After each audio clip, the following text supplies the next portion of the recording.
आदान के साथ प्रदान की शर्त जुड़ी रहती है। मसलन मोह से वशीभूत व्यक्ति सदैव यह सोचता है कि हमने उसके लिए यह किया, इसलिए उसे हमारे साथ ऐसा करना ही चाहिए। जबकि सच्चे प्रेम में एक रस शीतल भर सुगंध पवन बहती रहती है। यह एक सत्य हकीकत है कि इस दुनिया में हम जिसे भी अपना मानने लगते हैं, उससे ना चाहते हुए भी लगाव या मोह हो जाता है।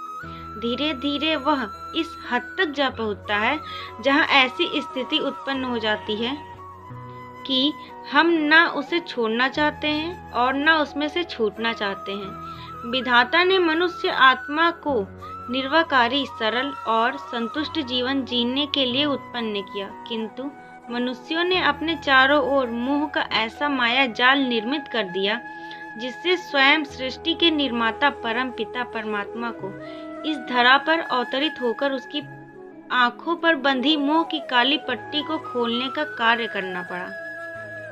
परमात्मा ने हमें सभी आत्माओं के साथ निस्वार्थ प्रेम करना सिखाया, किंतु अपनी अज्ञानतावश वह देह के मिथ्याभिमान के कारण हमने आत्मा को भूलकर देह से मिलने वाले सुख की ओर अपना ध्यान केंद्रित किया और तभी से हमारी अधोगति शुरू हुई।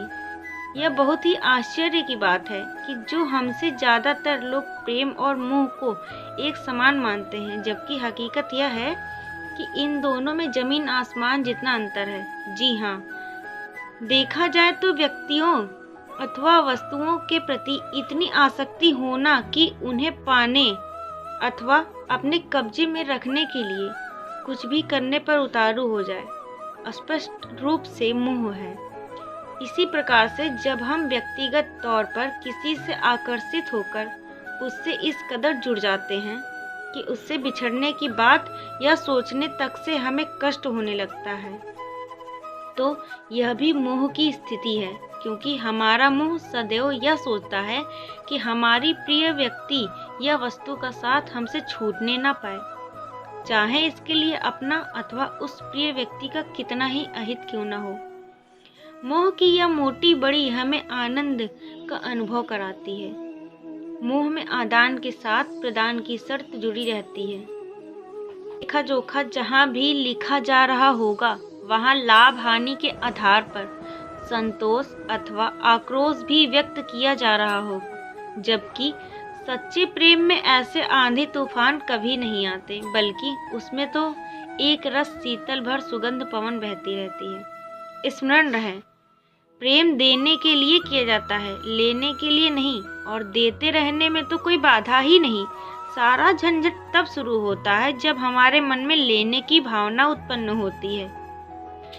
जब वह चाहत पूर्ण नहीं होती, तब हमारा प्रेम नष्ट भ्रष्ट हो जाता है। इसलिए ही हमारे ऋषि मुनियों ने कहा है कि जहाँ निस्वार्थ प्रेम है, वहाँ शांति, स्थिरता और प्रसन्नता है। ऐसा परिष्कृत प्रेम ही आज के समय की आवश्यकता है। मनुष्य जीवन के सुंदरतम रूप की यदि कुछ अभिव्यक्ति हो सकती है तो वह प्रेम में ही है। इसलिए कहा गया है कि यदि मनुष्य के जीवन से प्रेम को निकाल दिया जाए तो मनुष्य जीवन शुष्क, नीरस, सदा अतृप्त, उद्विग्न और अशांत बनकर रह जाएगा। राधे राधे।